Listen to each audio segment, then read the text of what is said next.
गर्भवती बंदर शेर के बच्चे की चोरी। जंगल में चिंटू और चीकू नाम के बंदर और बंदरिया रहते थे। दोनों दिल के बड़े अच्छे थे, सबकी मदद करते थे। उस जंगल का राजा शेर बड़ा ही घमंडी था। शेर को अपने जानवरों की बिल्कुल भी चिंता नहीं थी। शेरनी गर्भवती थी, वो अच्छी थी। वो शेर को बार बार समझाती थी कि जानवरों के साथ इतना सख्त बर्ताव नहीं किया करो, पर शेर शेरनी की एक नहीं सुनता। एक दिन चिंटू और चिंकी जंगल में घूम रहे थे। अरे चिंटू, अब बस मुझसे और चला नहीं जाता, चलो घर वापस चलते हैं। हाँ ठीक है, चलते हैं, पर पहले तुम यहाँ थोड़ा आराम कर लो, फिर चलते हैं। ये चिंटू बोल ही रहा था कि चिक्की को प्रसव पीड़ा शुरू हो जाती है। लगता है हमारे बच्चे के आने का वक्त हो गया है, तुम रुको, मैं अभी जाकर उल्लू वैद्य को लेकर आता हूँ। हाँ जल्दी जाना, मुझे बहुत बहुत डर लग रहा है। चिंटू वैद्य को लाने निकल पड़ता है। वहीं दूसरी ओर शेर शिकार की तलाश में निकलता है। आज मेरे हाथ कुछ अच्छा सा शिकार लग जाए तो मजा आ जाए। वो ऐसा सोचकर आगे बढ़ ही रहा था कि इधर चिक्की एक प्यारे से बच्चे को जन्म दे देती है। चिक्की अपने बच्चे को देखकर बहुत खुश थी। अरे मेरा बेटा, पापा तुम्हें देखकर बहुत खुश हो जाएंगे। हम दोनों तुम्हें खूब प्यार करेंगे, कभी भी किसी चीज की कमी नहीं होने देंगे। तो चिक्की अपने बच्चे को लेकर बहुत खुश थी। वो चिंटू का इंतजार कर रही थी कि तभी उधर से गुजर रहे शेर की नजर चिक्की पर पड़ती है। अरे वाह, बंदरिया और उसका बच्चा, आज तो मजा आ जाएगा। ये सोचकर शेर चिक्की की ओर बढ़ता है।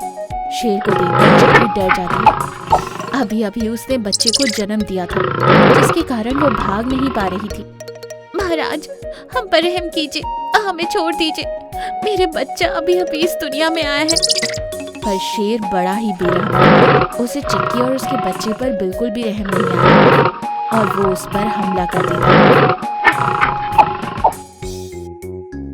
ये सब दूर चिंटू देख लेता है। वो चाह कर भी कुछ नहीं कर पा रहा था। वो फूट फूट कर रोने लगता है।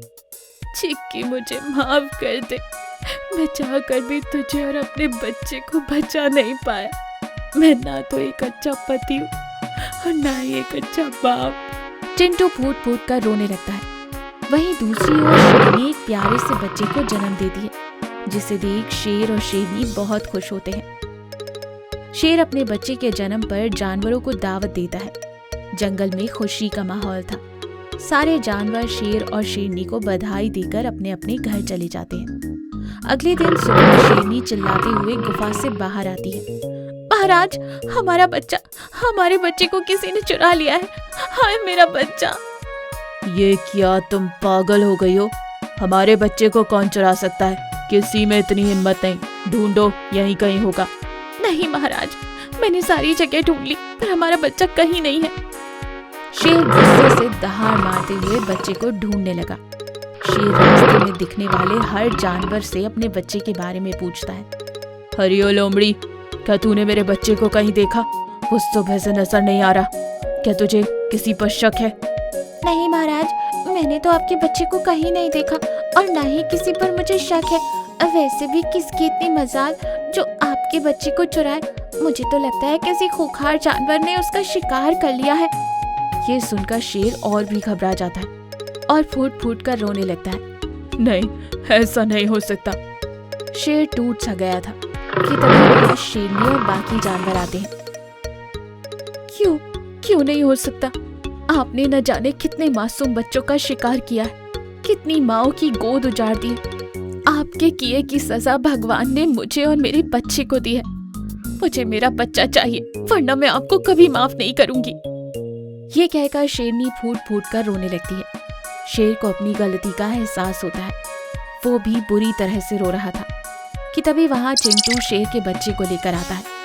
शेरनी अपने बच्चे को देखकर खुश हो जाती है और वो भागी भागी अपने बच्चे के पास जाती है। मेरा बच्चा। महाराज, मैंने ही आपके बच्चे को चुराया था। आपने मेरी बीवी और मेरे बच्चे को मार डाला। मैं आपको ये एहसास दिलाना चाहता था कि एक बच्चे का खोना क्या होता है। ये सुनकर शेर शर्म से अपना सर झुका लेता है। चिंटू, मुझे माफ कर दो, मैं अपनी ताकत के घमंड में अंधा हो गया था। मुझे अपनी गलती का एहसास हो गया। मैं वादा करता हूँ कि आज से किसी को भी परेशान नहीं करूँगा और एक अच्छा राजा होने का कर्तव्य निभाऊंगा।